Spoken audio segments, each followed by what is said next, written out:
अस्सलाम वालेकुम students. Next topic जो मैंने शुरू करना है that is mitochondria. Mitochondria singular mitochondrion are the power house of the cell because they produce energy. They perform the reaction of aerobic respiration in which oxygen is used to break down glucose to release energy in the form of ATP.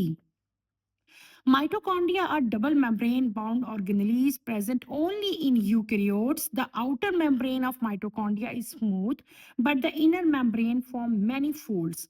These folds are called cristae. They increase the surface area for respiration. The inner fluid-like material is called matrix. Mitochondria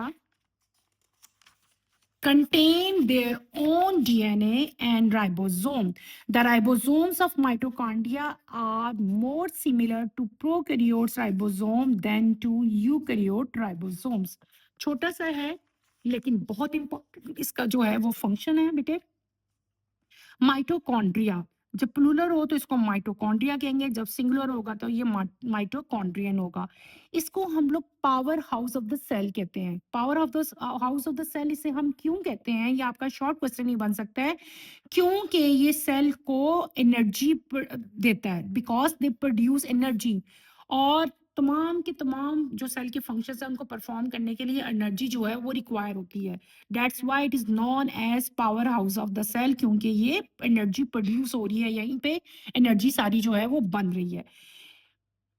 इनका अगला function बेटे, एक तो पहले ये बता दिया, दूसरा इसका फंक्शन क्या है, they perform the reactions of aerobic respiration. ठीक है, दो तरह की रिस्पायरेशन सेल में होती है, एरोबिक भी होती है, एनाएरोबिक भी होती है। नेक्स्ट हम लोग इंशाल्लाह एक हमारा चैप्टर आएगा उसमें हम डिटेल से पढ़ेंगे। एरोबिक रिस्पायरेशन वो होती है जिसमें ऑक्सीजन जो है वो यूज हो रही होती है।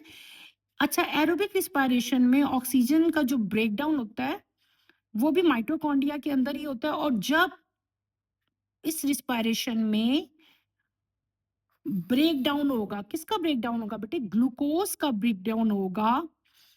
इस रिस्पायरेशन में इसको एरोबिक इसलिए कहते हैं क्योंकि इसमें ऑक्सीजन यूज्ड हो रही होती है। ठीक है, इन विच ऑक्सीजन इज यूज्ड, वो रिस्पायरेशन जिसमें ऑक्सीजन यूज होती है उसको हम लोग एरोबिक रिस्पायरेशन कहते हैं। एरोबिक रिस्पायरेशन में जब ग्लूकोज का ब्रेकडाउन होता है तो लार्ज अमाउंट ऑफ एनर्जी जो है वो रिलीज होती है। और जो एनर्जी है वो किस फॉर्म में रिलीज होती है बेटे, in the form of ATP. ATP की फॉर्म में रिलीज होती है। और यही एनर्जी जो है फिर पूरे सेल जो है अपने डिफरेंट फंक्शंस, अपनी डिफरेंट एक्टिविटीज को कंप्लीट करने के लिए सेल जो है फिर यही एनर्जी जो है वो यूज करता है। नेक्स्ट आपका आता है इसकी कंपोजिशन, ये कैसे बना हुआ है, इसकी सारी मैन्युफैक्चरिंग सारा कुछ। माइटोकॉन्ड्रिया जो है डबल मेम्ब्रेन है, डबल मेम्ब्रेन है। और ये सिर्फ और सिर्फ यूकैरियोट्स में प्रेजेंट है, प्रोकैरियोट्स में ये एब्सेंट होते हैं। आउटर मेम्ब्रेन इसकी स्मूथ होती है, जबकि इनर मेम्ब्रेन में इसके बहुत सारे फोल्ड्स प्रेजेंट होते हैं। और इन फोल्ड्स को हम लोग क्या कहते हैं, क्रिस्टी कहते हैं। ये इनका क्रिस्टी करते क्या है, ये इसका फंक्शन लिखा हुआ है, आपने बताना है कि they increase the surface area for respiration. ये रिस्पायरेशन के लिए सरफेस एरिया को जो है वो इंक्रीज करते हैं। इनके अंदर एक फ्लूइड जो है वो होता है, उस फ्लूइड को हम लोग मैट्रिक्स कहते हैं। माइटोकॉन्ड्रिया कंटेन, माइटोकॉन्ड्रिया के अंदर डीएनए और राइबोसोम दोनों चीजें बेटे प्रेजेंट होती हैं। डीएनए भी और राइबोसोम दोनों चीजें इनकी अपनी होती हैं, have their own DNA and ribosome. The ribosomes of mitochondria are more similar. इनका जो राइबोसोम है ना माइटोकॉन्ड्रिया का, हमने 2 दिन पहले मैंने आपको राइबोसोम पढ़ाया था, वो डिफरेंट थे।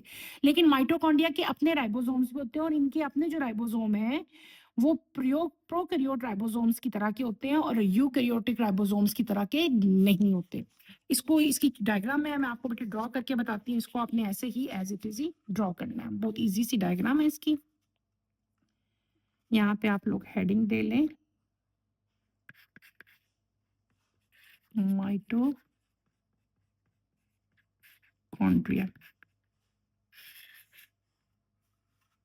नजर आ रही है?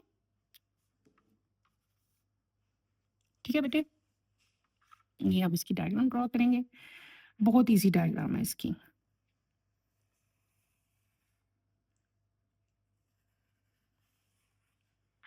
जस्ट ऐसे बीन लाइक स्ट्रक्चर आपने ड्रॉ किया, यहाँ पे आप ऐसे इसको कर देंगे। ठीक है, इसके अंदर हमने क्या बना देना है, इसके अंदर हमने फ़ोल्डिंग्स बना देनी है।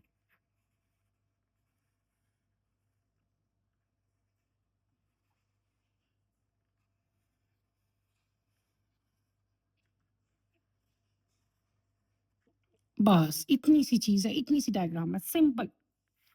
इसको हम थोड़ा-सा डार्क कर देते हैं।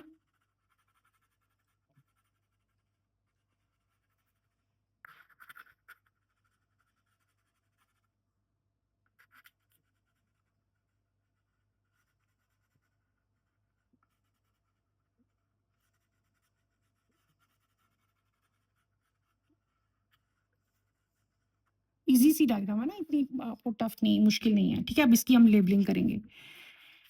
ये तो आपको मैंने बताया था इसकी 2 मेम्ब्रेन है, बताया था ना मैंने अभी आपको। ये कौन-सी मेम्ब्रेन है?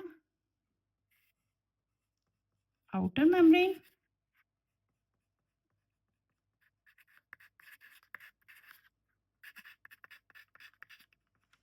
ये जो है ये इसकी इनर मेम्ब्रेन है।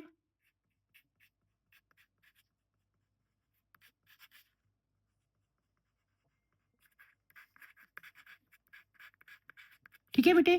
फिर मैंने आपको क्या बताया था कि इसकी जो इनर मेम्ब्रेन है उसके अंदर फ़ोल्ड्स प्रेज़ेंट है। मैंने बताया था ना अभी ये फ़ोल्ड्स हैं। ये इनर मेम्ब्रेन में फ़ोल्ड्स प्रेज़ेंट है। इन फ़ोल्ड्स को क्या कहते हैं? अभी मैंने बताया आपको। क्रिस्टी। ठीक हो गया? और इन ये जो फ़ोल्ड्स है ना इनका नाम है ना क्रिस्टी, ये जो फ़ोल्ड्स हैं सॉरी।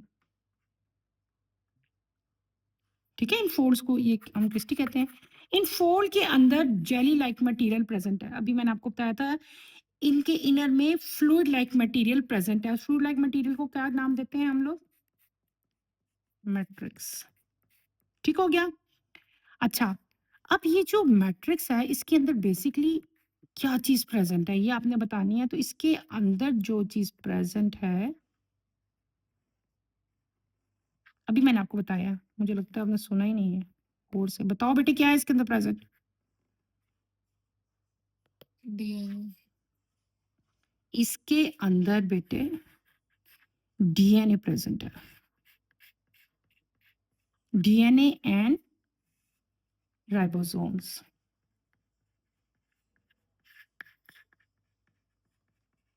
ठीक है?